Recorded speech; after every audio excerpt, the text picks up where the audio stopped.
కీర్తనలు 19 అధ్యాయం.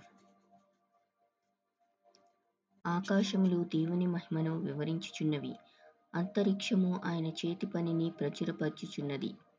పగటికి పగలు బోధ చేయుచున్నది, రాత్రికి రాత్రి జ్ఞానము తెలుపుచున్నది. వాటికి భాష లేదు, మాటల్లేవు, వాటి స్వరము వినబడదు. వాటి కొననూలు భూమి అందంతటా వ్యాపించియున్నది. లోక దిగంతముల వరకు వాటి ప్రకటనలు బయలువెళ్ళుచున్నవి. వాటిలో ఆయన సూర్యునికి గుడారం వేసెను. అతడు తన అంతఃపురములో నుండి బయలుదేరు పెండ్లి కుమారుని వలె ఉన్నాడు. సూర్యుడు పరిగెత్త నులసించినట్లు అతడు తన పదమునందు పరిగెత్త నులసించుచున్నాడు. అతడు ఆకాశమున ఈ దిక్కు నుండి బయలుదేరి ఆ దిక్కు వరకు దాని చుట్టూ తిరిగి వచ్చుచున్నాడు. అతని వేడిమికి మరుగైనది ఏదియూ లేదు. యెహోవా నియమించిన ధర్మశాస్త్రము యథార్థమైనది, అది ప్రాణమును తెప్పరిల్ల చేయును. యెహోవా శాసనము నమ్మదగినది, అది బుద్ధిహీనులకు జ్ఞానం పుట్టించును. యెహోవా ఉపదేశములు నిర్దోషమైనవి, అవి హృదయమును సంతోషపరచును.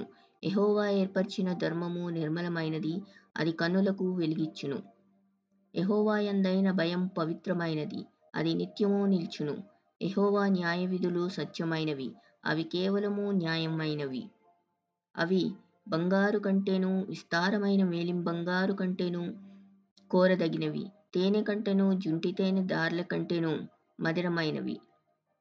వాటి వలన నీ సేవకుడు హెచ్చరిక నొందును, వాటిని గైకొనుట వలన గొప్ప లాభము కలుగును. తన పొరపాటులు కనుగొనవాడెవడు? నేను రహస్యంగా చేసిన తప్పులు క్షమించి నన్ను నిర్దోషినిగా తీర్చుము. దురభిమాన పాపములో పడకుండా నీ సేవకుని ఆపుము, వాటిని నన్ను ఏలనీయకుము. అప్పుడు నేను యథార్థవంతుడనై అధిక ద్రోహము చేయకుండా నిందారహితుడనగుదును. యెహోవా నా ఆశ్రయదుర్గమా, నా విమోచకుడా, నా నోటి మాటలను నా హృదయ ధ్యానమును నీ దృష్టికి అంగీకారములగును గాక.